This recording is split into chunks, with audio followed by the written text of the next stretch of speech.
the IMF or any conventional economist answer to managing deficit problem is obviously to increase the so-called income base.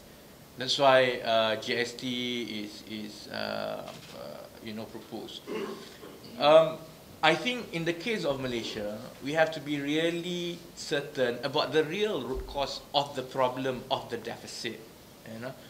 If you look at the economic numbers all the way from 98 up to now, comparatively Malaysia, by textbook, actually register quite a commendable economic growth. 4%, 5%, 6%. If you look at the increase in income collection by the government every year, it has grown at astronomical numbers in the last 10 years. Our income from petroleum has shot up to almost 300, 400% in a space of 4 or 5 years. The collection from income tax and indirect taxes have almost increased, I think, by 60% over the last 4 years. So you have to break down. If you look at all these economic numbers, Malaysia does not have the problem that other countries which are facing deficit normally has. We don't have income problem. We don't have a growth problem. That means that the problem with Malaysian deficit is actually spending.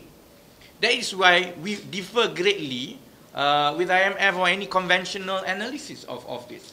Because coupled with the support of the Auditor's General report, of the Corruption Perception Index and so on, it points out to flagrant violation of public money. And that's why if you see at the spending, budgetary spending every year, from 180 billion, it goes to 200 billion, it goes to 220, by next year it's 250, and the 250 approved obviously will reach 270 at the end of 2014. Maknanya yang masalah di Malaysia ini adalah the supply side. Perbelanjaannya itu meningkat melampaui walaupun sebenarnya jumlah pendapatan negara itu cukup. That's why we differ. Sebab itu kalau itulah masalahnya, then you must tackle the root cause. The root cause is the spending.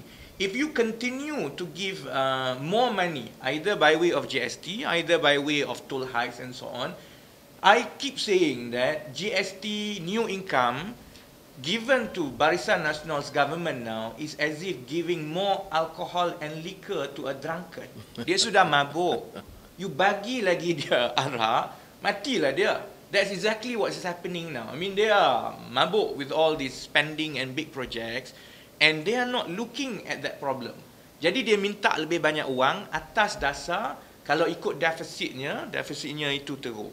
That's why I think World Bank or IMF or any conventional economies must first and foremost accept, given the all facts, Auditors General, GFI report, it points out to massive corruption.